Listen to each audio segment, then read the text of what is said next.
Radical.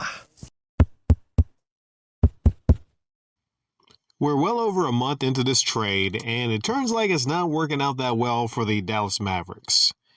This is actually turning out to be, I think, one of the worst trades I've ever seen. They are on a skid, and they lost 2 games to a really terrible team. The Hornets, a terrible team. I think they're one of the worst in the league, and they lost to them twice.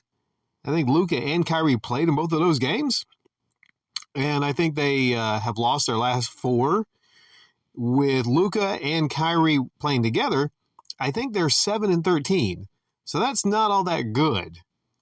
You know, Kyrie Irving is a great player. He is. You know, give him his credit. He's a great player, right? And I think most any team would like to have Kyrie Irving's playmaking abilities. I mean, maybe the person himself, maybe they don't want him so much on the team. So I was shocked the Dallas Mavericks made that trade while giving up what they gave up. The details of that trade was they gave us Spencer Dinwiddie and Dorian Finney-Smith, an unprotected 2029 first-round draft pick and 2 future second-round picks. Dorian Finney-Smith, great defender. He was a great defender for them, and now, you know, I don't know what they have for defense. I'm not sure, but I heard someone say that they're about the 5th worst defensive team in the league. I don't understand this move because, like, I would almost understand it if you're trading for someone maybe that's a future star, maybe someone that you think is going to stick around on the team for a long time. But Kyrie Irving is mercurial. He's not that guy that you can really trust to stay on a team long term before he has issues or something happens. You know, Kyrie, he's not dependable. And he is an unrestricted free agent after the season. So from a variety of angles, this seemed like a stupid all-in move just to get an all-star to the Mavericks to pair up with Luka on offense. So on offense, I mean, yeah, that's on paper an amazing offensive threat, Luka and Kyrie. But here's the problem with this. There's this other end of the court, this other thing called defense, and you need defense. I've not seen any team not have any good defense, any good defensive core, win a championship. So what the fuck did they think would happen when they traded Dorian Finney-Smith for not a 2-way player? Kyrie's a 1-way player. I mean, if he was a 2-way player, I could understand.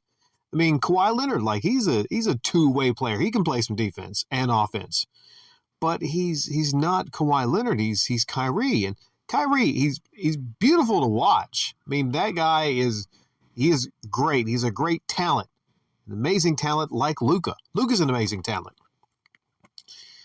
but I just don't get it. I don't understand it. And there's another aspect of this that you can look at, and they've admitted to tanking before. The Dallas Mavericks back in 2017, 2018, Mark Cuban admitted to thinking about tanking, talking with his guys about it, and he got a big fine from the NBA for talking about tanking. There's a lot of teams thinking about tanking right now because of Victor Wembanyama. I can't even pronounce his last name, but he's 7'4", and he is a monster, and a lot of teams want to use their first pick for Victor. So I understand there's a lot of teams that are in that sweepstakes. They want to tank.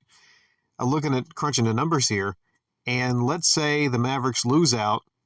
They could possibly have one of the worst records, and I think they would have a 30-some% chance of getting a top 4 pick, and maybe a 9% chance if they tank, if they start tanking right now and lose all the games, of getting Victor. They ain't going to the finals. And what's weird is the Dallas Mavericks, you know, maybe they just made a desperate move to try to get over that hump, but they were in the conference finals last year against the Warriors. So it's not like they weren't a great team. They were. It's not even this Kyrie trade. I think the biggest part of their problems this year is they let that one guy, I forget his name, Brunson, they let him walk, and he went to the Knicks. And you see how good the Knicks are right now. Brunson was really, really underrated. So the Dallas Mavericks, like the title of this, Dallas Mavericks are a dumpster fire. They really are.